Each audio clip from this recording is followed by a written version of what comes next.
Então, que nesta hora, envolvidos pela melodia, pelas vibrações de harmonia, possamos buscar em pensamento a figura de Jesus, que convida todos nós para que sejamos aliviados pelo seu amor, que nos mostra o caminho da verdadeira felicidade.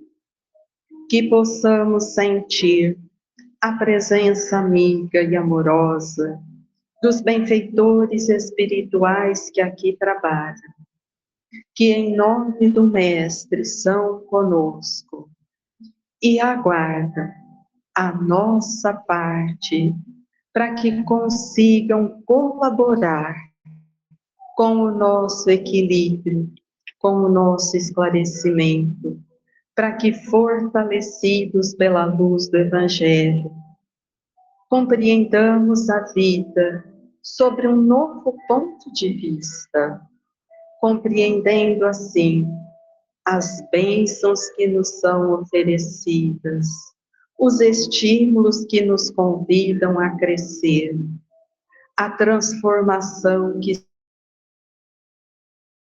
se faz necessária para que todos nós sejamos mais fortes e mais felizes.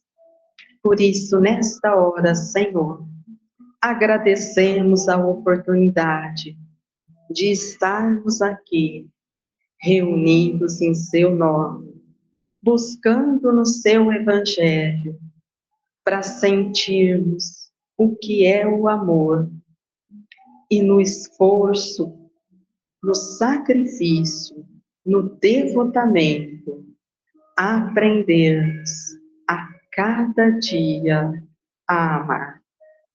Obrigada, Senhor, por mais este dia, por mais esta oportunidade.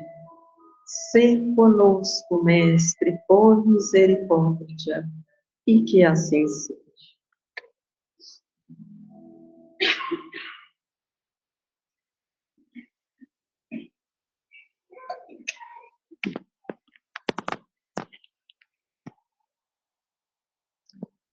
Então, vamos lá. Continuando no capítulo 13. Não saiba a vossa mão esquerda o que dá a vossa mão direita. Hoje nós vamos começar um item que chama a piedade. E esse item começa assim, ó. A piedade é a virtude que mais vos aproxima dos anjos. É a irmã da caridade que vos conduz a Deus. Então, quando a gente pensa aqui em piedade, ó, ficou definido que é uma virtude, que ela é irmã da caridade. Todo mundo entendeu já o que é piedade? Não, entendi. Que vai ser exatamente esse o nosso problema. A piedade é mais uma das virtudes que a gente fala sem saber exatamente do que se trata.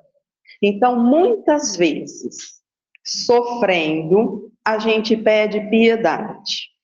Mas se a gente parar para pensar o que é piedade, a gente vai ficar assim, então, o que é piedade? E aí não sai.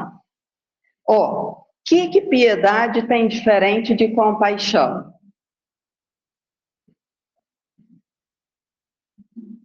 É a mesma coisa.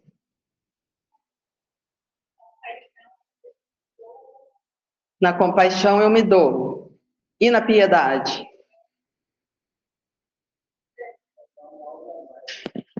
Ó, então a gente fica assim, ó, parece o reloginho lá do computador, fica assim, ó, e não sabe. Porque, na verdade, são virtudes que a gente conhece o nome, mas a gente não conhece a dinâmica de funcionamento.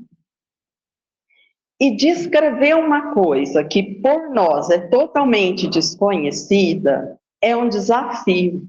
Tem um outro lugar do Evangelho que ele vai falar assim, ó, é que nem eu tentar descrever uma cena da natureza para um cego de nascença. Eu vou tentar, mas ele nunca viu, ele nunca teve contato.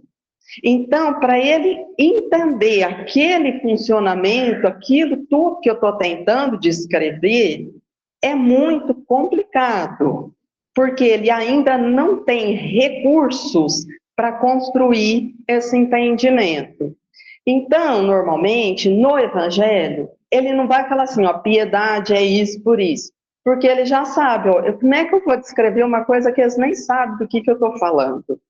Então, ele vai trazendo comparativos para a gente conseguir ir criando aqui no nosso funcionamento e perceber qual é a dinâmica dessa virtude que eu ainda não tenho. Ou se eu tenho, ela é bem inicial. E aí, né, para a gente entender, eu fui buscar recursos em outras fontes para ver se tinha uma coisa um pouquinho mais fácil. Só que eu já vou até falar, gente, ó, nós vamos precisar ter boa vontade para entender isso, tá? Porque não é definição padrãozão. Então, nós vamos ter que construir. Porque, de novo, ó, para falar da piedade, ele vai convidar para a gente entender o funcionamento de dentro e perceber um pouquinho mais, então, essa virtude. Ó. Segundo o conhecimento superficial que se tem sobre ela, a piedade ou a compaixão significa sofrer com alguém ou algo. E como naturalmente fugimos do sofrimento, a piedade pode nos parecer incômoda muitas vezes. Então, vamos lá. Vocês conhecem uma fala assim, ó, eu ajudo, mas eu não quero ver. Eu te dou, mas você leva. Eu não gosto de ver esse tipo de situação, me faz mal, me impressiona, eu sofro, fico sem dormir, então eu ajudo, mas não quero contar. É isso que ele está falando. Na minha... Porque, ó, eu imagino que tanto na piedade como na compaixão, eu em contato com quem sofre, eu vou sofrer. Como eu não quero sofrer, eu ajudo sem me envolver. Essa parte a gente entendeu. Fez sentido. Aí tem um outro item para a gente pensar. Eu não me envolvo, porque me irrita. Me irrita saber que tem gente que prefere viver desse jeito, fazer tudo isso e ficar nesse sofrimento. Me irrita. Eu nem chego perto. Logo, se me irrita, me incomoda, me desacomoda e me faz sofrer. Então, esse também não quero. Conhecemos esse viés também? Hã? São sofrimentos diferentes, mas eu não quero, eu sei que tem um sofrimento da pessoa, mas eu não quero me envolver com aquilo, porque eu não quero um incômodo. Então, eu ajudo, mas sem me envolver. Compartilhar o sofrimento do outro não é aprová-lo, nem compartilhar suas razões, boas ou más, para sofrer. É recusar-se a considerar um sofrimento, qualquer que seja, como um fato indiferente e um ser vivo, qualquer que seja como coisa. Então, olha só, a pessoa está sofrendo. Ou porque não é problema meu. Eu entendi que ela está sofrendo e eu quero resolver ou minimamente auxiliar na solução ou minorar o sofrimento. Como? Porque eu posso discordar de tudo que ela fez, mas ela está sofrendo e eu preciso ajudar. Às vezes, a gente, para aceitar a aproximação, antes a gente vê o que causou o sofrimento. Se eu concordar com o motivo, eu ajudo. Se eu achar que ele fez aquilo, eu não ajudo. É quase que a gente falando assim, uai, caçou, achou, tá merecendo sofrer mesmo. Entenderam essa dinâmica? É nossa conhecida. Então, imagina o seguinte, ó, a gente chega num lugar passando muito mal porque a gente comeu muito. Vocês já imaginaram se a gente fosse avaliar, você está passando mal porque você comeu muito? Tá bem, tem dúvida. E aí, que eu tenho com isso? A gente só acode se for doença, não é doença. Isso daí foi desleixo, deixou. Entenderam? A pessoa vai me julgar porque ela não concorda pelo motivo. Só que eu esqueço que atrás desse abuso, desse meu exagero, pode ter uma outra causa, e que ninguém vai enxergar isso. As pessoas vão ver o passando mal. Mas tudo que está atrás disso não dá para saber. Então, nesse movimento aqui, é isso que ele está falando, ó. Se eu falar não me envolvo com isso, porque, ó, eu estou ficando indiferente. Agora, na piedade é estar sofrendo. E eu vou, de alguma forma, auxiliar com o recurso que eu puder, que eu tiver, a aliviar.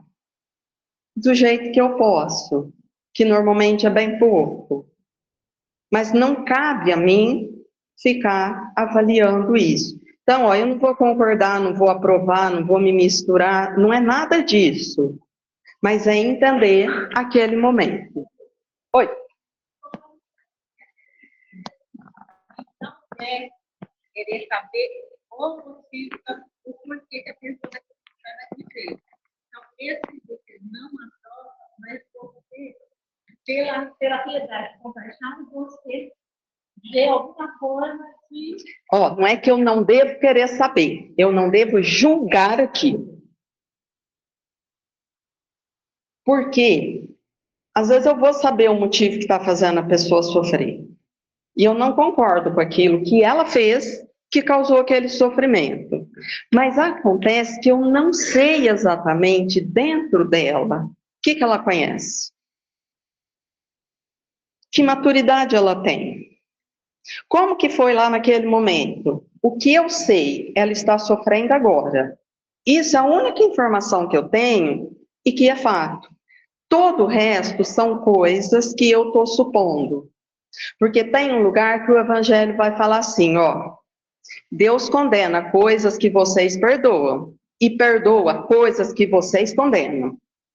Porque às vezes eu cobro de uma pessoa que não tem recursos uma postura que ela nunca aprendeu e ela não tem condição. E eu desculpo um abuso de uma outra que tinha muito conhecimento do que estava fazendo. Então, ó, por que que aqui eu relevei e aqui eu cobrei? O que é isso que eu estou fazendo? Eu estou exigindo, eu estou apontando. E aí, eu não estou me importando com a dor dessa pessoa, eu estou impondo condições. Né? E, ó, a piedade, ela não trata desse assunto.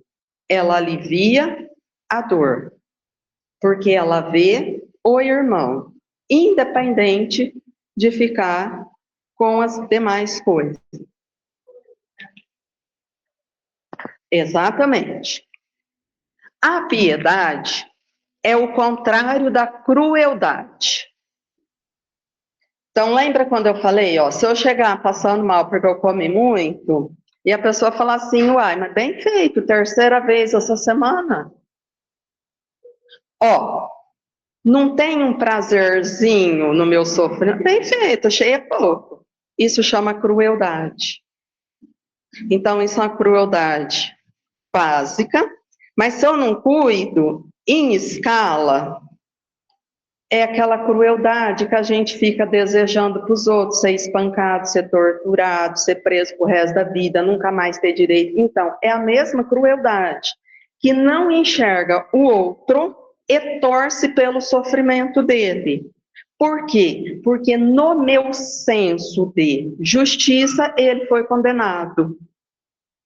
Mas quem falou que você é juíza? Não, eu que me elegi e eu condeno. E aí, olha só que triste, eu me coloco num lugar de crueldade. Eu fico definindo penas para as pessoas. Então, eu saio da chance da piedade e vou para a crueldade, que se regozija com o sofrimento do outro, e do egoísmo, que não se preocupa com ele. Que é o que eu falei, gente, não, vou lá não, daí depois eu passo mal, tá, não, ó, eu te dou, você vai lá, leva, não quero misturar, Deus me livre, isso me faz mal. Não gosto de ver criança que sofre, não gosto de ver velho que sofre, não gosto de ver moço que sofre, não gosto de ver bicho que sofre, eu não gosto de ver nada que sofre. Na verdade, eu não gosto de nada que me incomoda. Eu queria mesmo era viver no mar de rosa, sem ter que me envolver com nada nem com ninguém.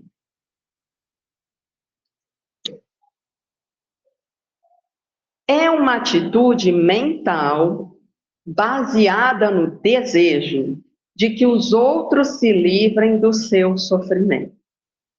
Está associada a uma sensação de compromisso, responsabilidade para com o outro.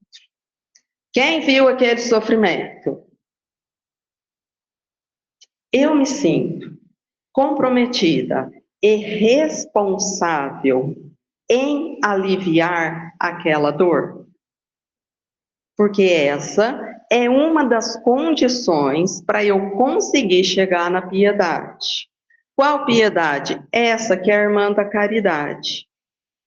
Então, olha que interessante. Se eu não me sinto responsável, compromissada com a dor do outro, qual é a chance de eu estar fazendo caridade?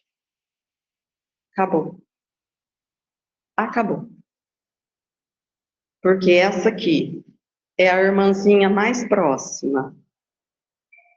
Lembra quando a gente falou assim, ó, caridade é benevolência, indulgência e perdão.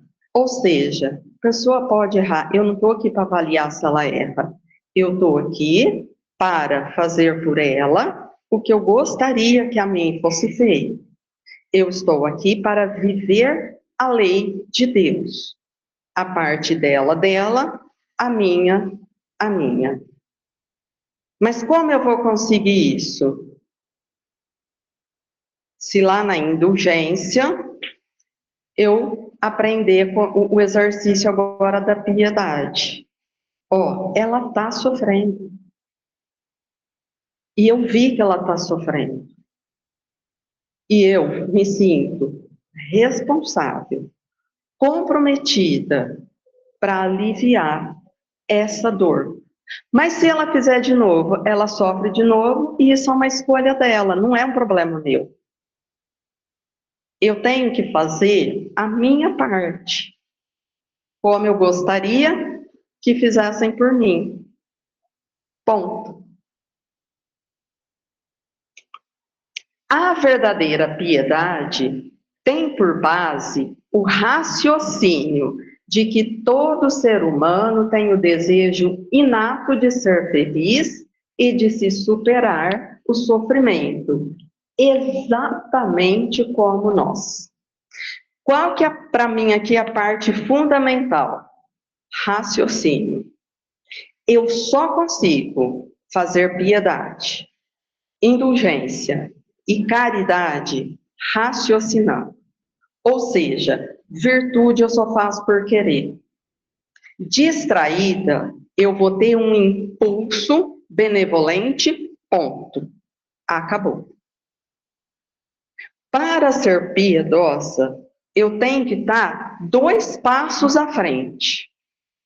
Porque, ó, eu vou ter que ter o impulso da benevolência, eu não posso julgar a pessoa, porque eu preciso lembrar que eu preciso alinhar o meu pensamento à lei de Deus. Eu vou enxergar o outro como meu próximo e entender, ele está sofrendo. E na hora do sofrimento, a gente implora por compaixão. O povo que veio da Igreja Católica pede até clemência a Deus, mas que é outra virtude que a gente desconhece. Ó Clemente, ó isso, fala 10 ó com um monte de virtude que a gente não sabe nenhuma como é que funciona. Então, mas se eu peço quando eu sofro, por que eu não dou quando eu enxergo que o outro sofre? Isso não seria um egoísmo da minha parte?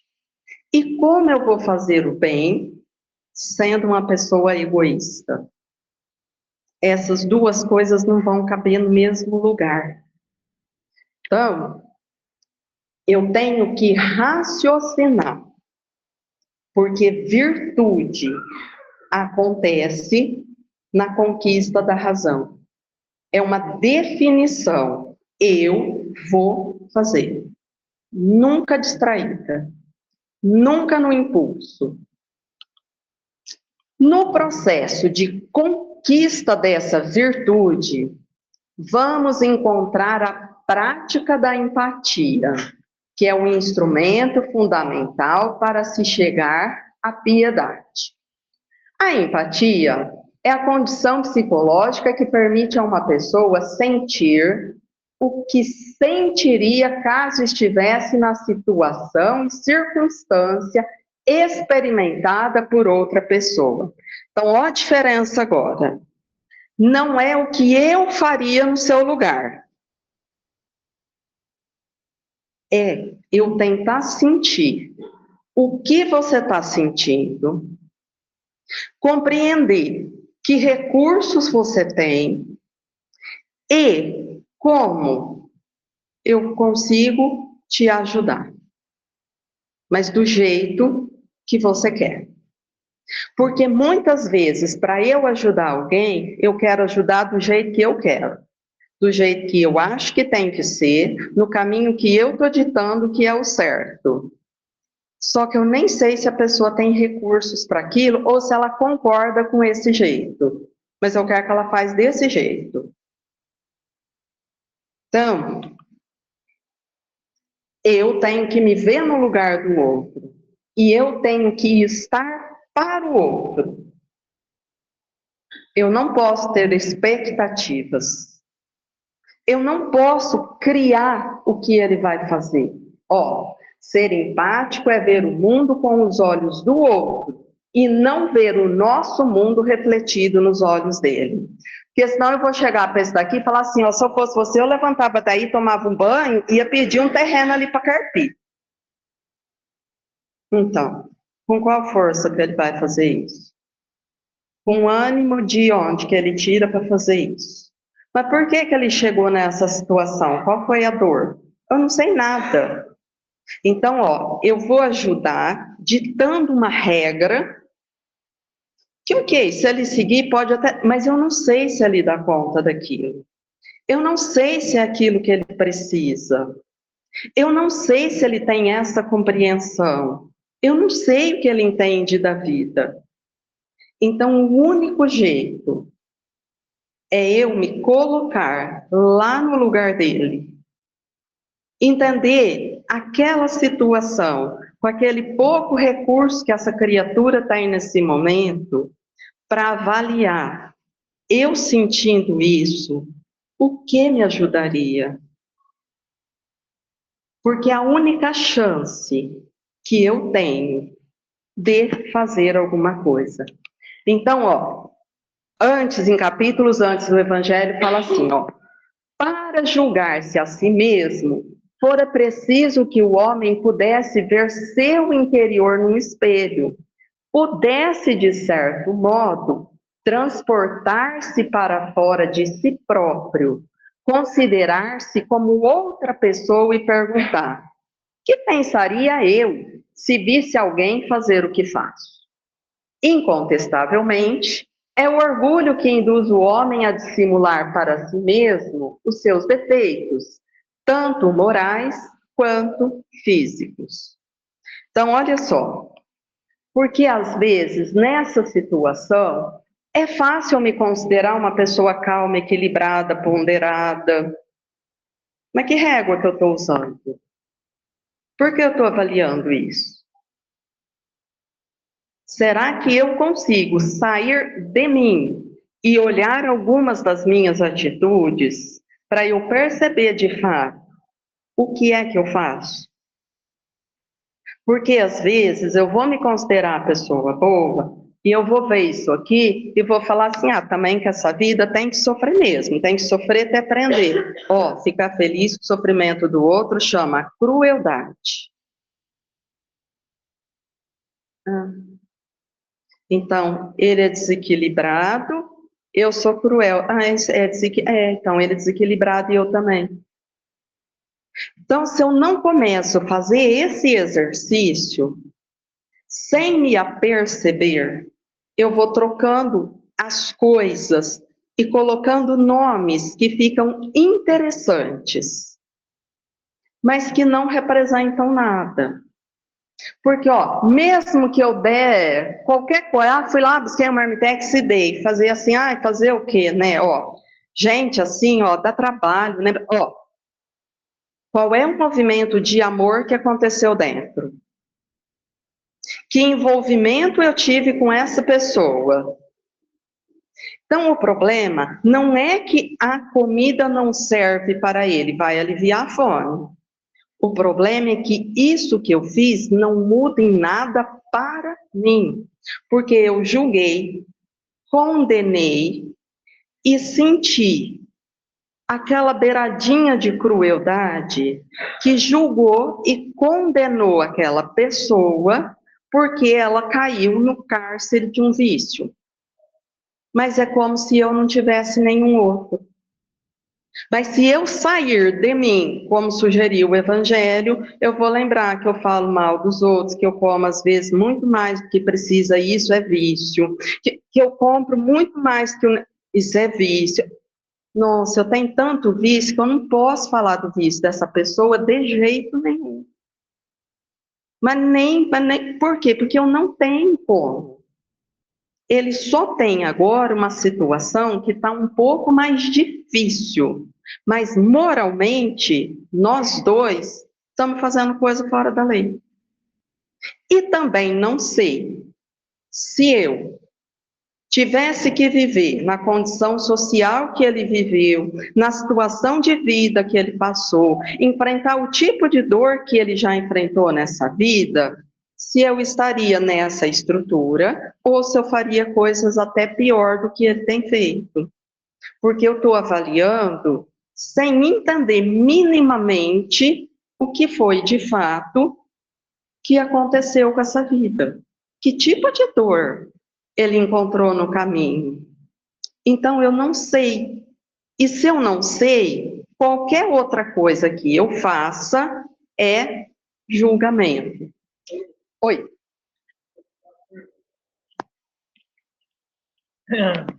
Vamos pegar esse exemplo do desenho que está aí, né, da imagem, e vamos supor que realmente não esteja chovendo, tá, mas a pessoa entende que está chovendo. Tá? Qual é o benefício que a gente tem um benefício para nós, mas qual é o benefício que eu levo para ele se ele continua ainda numa inverdade? Não, a chuva ali do desenho. Não, é do outro lado.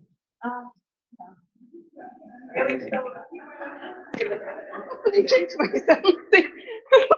A gente chuva, socorro.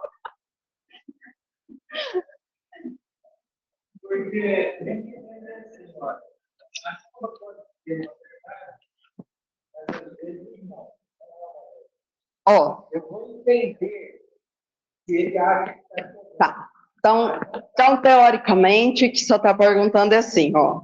A pessoa vai falar de um sofrimento, mas que está daquele tamanho porque ela vê daquele tamanho e que não necessariamente é tudo aquilo. Por aquilo. Não é.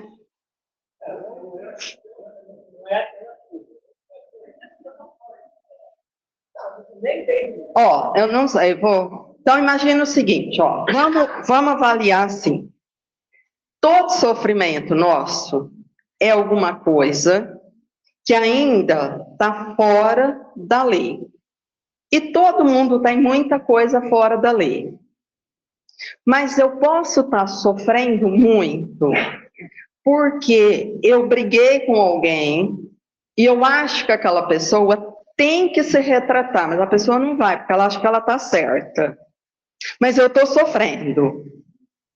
Então, é isso que você está perguntando. O que adianta eu estar ali para ela? Ela está sofrendo porque ela criou uma importância para ela que não é real.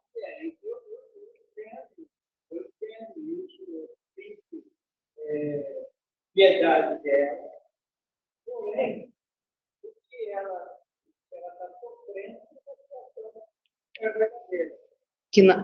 Entendi.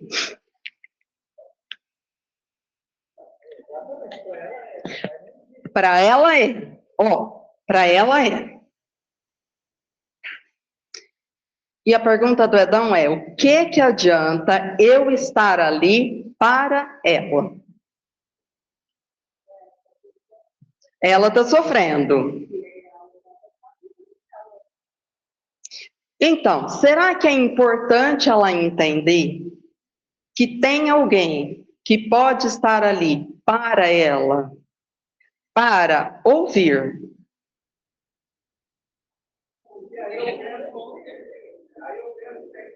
Ó, mas eu não preciso concordar. Eu vou ouvir. Porque agora também a gente precisa ajustar conceito. Porque às vezes as pessoas se intitulam acolhedoras, amorosas, porque ela ouve a lamentação do outro. E o outro vai lamentar a vida inteira. E eu não vou ajudar ele desse jeito. Então, eu preciso avaliar de verdade, ó. Se eu for ali naquele lugar, o que eu gostaria que alguém fizesse por mim? Porque muitas vezes, o melhor que alguém vai fazer por mim é mostrar o tamanho da ilusão que eu me encontro. A fantasia que eu construí, atribuindo uma importância à minha personalidade que não é real. O mundo não vai parar para me pedir desculpa. O mundo não vai funcionar diferente porque eu quero tal coisa de tal jeito. E se eu não entender, eu estou me condenando a sofrer. Então, quem me ouve e me acolhe, concordando com a minha ilusão, na verdade, me empurra no abismo. Agora, olha só, eu vou gostar de conversar com quem vai falar a realidade? Não vou gostar. Vai doer? Vixe! Mas o que eu tenho que avaliar? Lógico, eu não preciso falar assim, nossa, fui grossa. Ó, tem modos para falar. Mas se eu concordo com uma ilusão, eu não estou colaborando com a pessoa. E olha como que fica sério. Como que a gente chama a pessoa que vive fora da realidade? A realidade está aqui, ela criou um mundo e ela vive aqui, nesse mundo aqui. Ó, eu estou vendo a pessoa me contar uma coisa que é fora da realidade, praticamente uma alucinação, e eu fico concordando com ela. Que bem isso pode ser para essa pessoa. E eu gostaria que alguém fizesse isso comigo.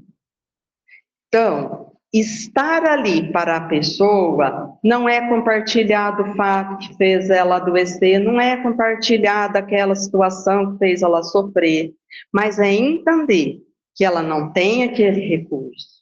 Eu vou me comprometer, me responsabilizar, mas eu preciso ter uma clareza para ir àquele lugar e falar assim, ó, se eu tivesse nessa situação, o que eu gostaria que alguém fizesse comigo. Sábado a gente estava num estudo, eu ainda falei assim, ó, a gente tem definições de amor que são bastante equivocadas, mas muito equivocadas. Porque a gente imagina que quem conversa baixo é delicado. Nada a ver uma coisa com a outra.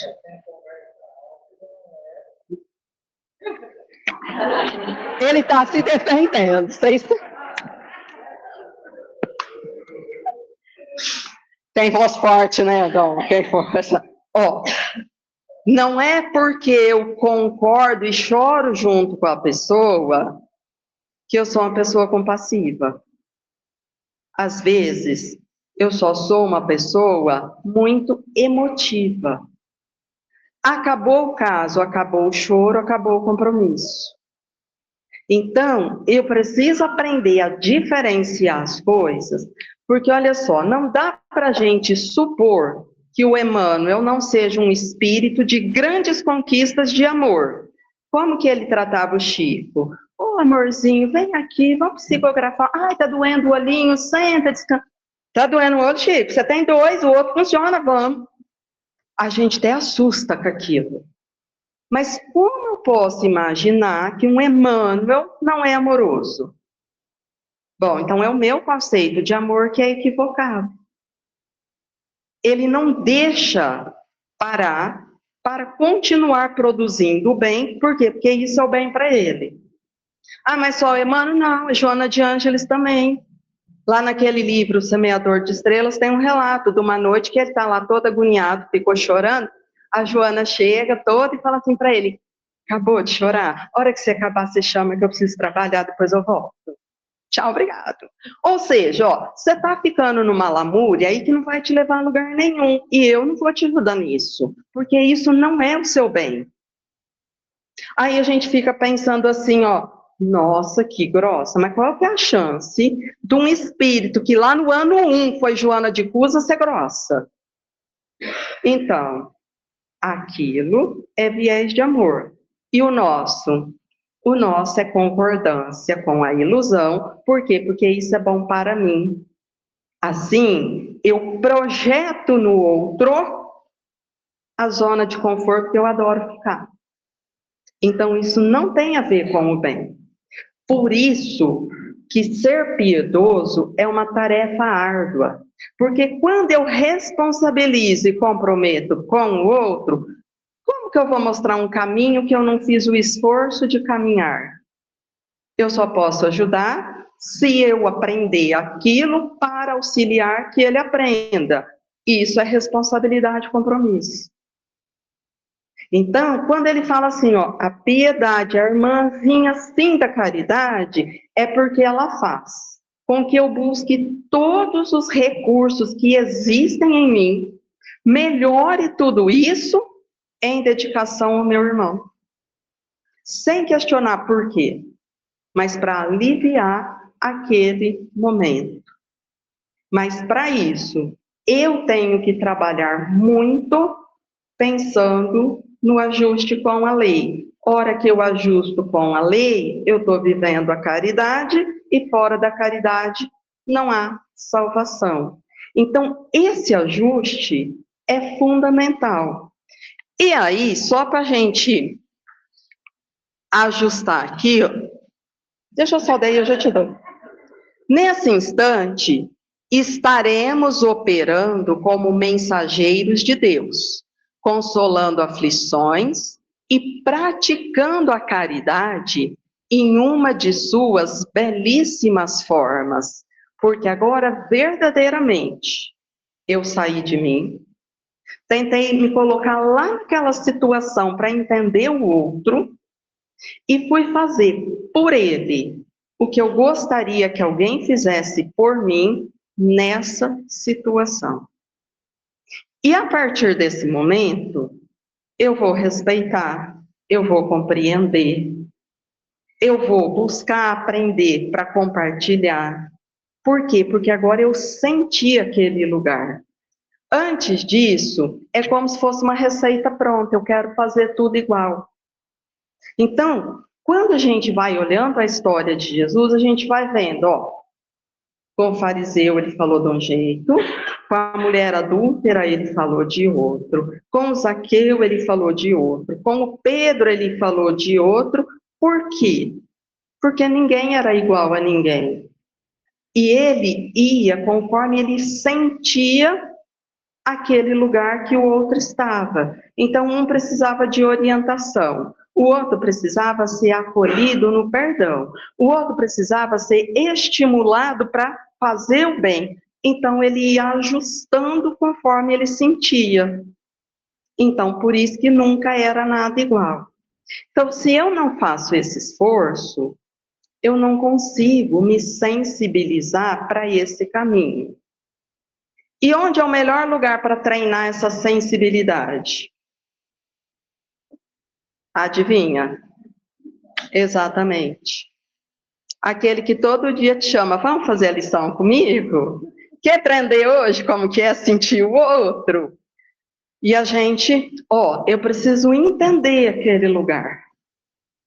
Para entender, como eu posso fazer. Só tem mais um, Edinho, daí eu te dou o microfone. Aí, para esse trabalho acontecer, olha o Emmanuel, é necessário desintegrar o velho cárcere do ponto de vista para nos devotarmos ao serviço do próximo. Então, se eu tentar ajudar a Fátima a partir do meu ponto de vista, já deu errado. Por quê? Porque o meu ponto de vista não serve para nada. Eu vou ter que tentar, sair de mim, sentir e começar a procurar do que eu sei da lei. O que eu gostaria de receber se eu tivesse aí nesse lugar. E eu nada. Eu nada. Então, toda vez que alguém perguntava para Jesus, ele respondia assim, eu só faço a vontade do Pai. Não tem eu na conversa, tem a lei. Porque se eu sair de mim e falar assim, ela está com medo, ponto final. O que eu gostaria de receber se eu tivesse medo? Eu queria alguém perto. Estou aqui para você.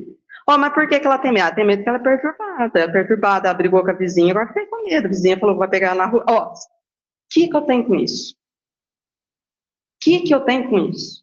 Isso é problema dela. Eu vou minimizar o medo.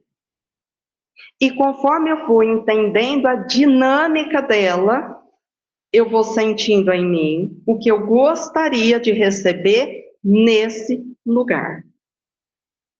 Porque às vezes eu quero uma coisa e ela precisava de esclarecimento em outra coisa. Às vezes eu quero levar ela para passear, mas ela precisa de tempo para ser ouvida. Então, se eu não ouvir e sentir, eu vou fazer de acordo com o que eu quero, não com o que ela precisa. Por quê? Porque eu não senti, não sei quem é essa pessoa. Eu desconheço. E olha a nossa situação. A gente convive com pessoas na mesma casa que a gente não conhece. Por quê? Porque a gente ouve e reage. A gente não ouve para sentir o que esta pessoa precisa. Então, ó, os meus grandes desconhecidos podem estar comigo no mesmo lar, morando sob o mesmo teto, e eu não senti, eu não entendi. Ô, gente, eu tô falando porque a gente faz isso toda semana, porque isso não é uma coisa que a gente treina a fazer. Então, por que que a gente fala mais fácil aprender caridade em casa? Por quê? Porque eu estou ali todo dia com aquela pessoa, é mais fácil esse treino do sentir esse outro. Só que a hora que eu vou me habilitando aqui, eu vou me habilitando em outros setores. Agora, se eu não consigo sentir quem mora comigo há 30 anos, é mesmo que eu passo 5 minutos por uma pessoa e já senti, já entendi, sei tudo que ela precisa? Que jeito! Que jeito! Porque isso é um treino. Então, quando ele fala, ó, desintegrar o velho cárcere do ponto de vista, é como se o Emmanuel estivesse contando assim, ó, vocês estão trancafiados numa prisão chamada ponto de vista.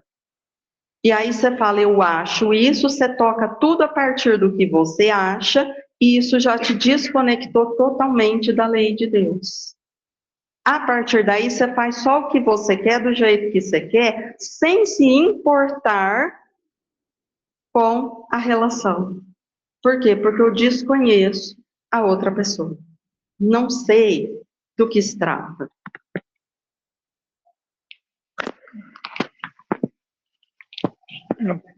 Porque eu estava pensando aqui quando eu fiz a pergunta para você, porque Jesus, ele falou que a tarefa dele aqui era servir, né? Então, para que haja piedade, a gente tem que estar servindo, de alguma forma, aquela pessoa que a gente está tendo piedade. E eu entendo que num momento como esse, onde ela acha que está chovendo, mas não está chovendo, só existe uma maneira, que é a vibração que nós temos em relação àquela pessoa. O que eu estou vibrando em relação àquela situação que ela está trazendo para mim, ou que eu percebi, que é o que vai conseguir desconstruir o engano que ela tem. Porque eu falar de algo que eu não sinto, do ponto de vista meu, não vai adiantar nada. Agora, nós estamos falando de vibração de amor. Agora, se eu vibrar amor para aquela pessoa que eu estou ouvindo e que realmente ela está equivocada no que ela está falando, eu entendo que possa surtir efeito, e é como um ciclo, né, energético, que ele está circulando numa cor branca. E você chega e você injeta naquele ciclo vicioso, círculo e ciclo vicioso, você injeta o amor, que seria um líquido azul. E aquele ciclo, ele deixa de ser branco e passa a ser azul, que vai dar condições para aquela pessoa se aproximar mais das leis e entender o equívoco que ela está tendo naquele momento. Então, eu entendo que para a gente ter piedade é uma elaboração muito grande dentro da gente, porque não tem jeito de ficar na palavra, tem que ser realmente na vibração, né?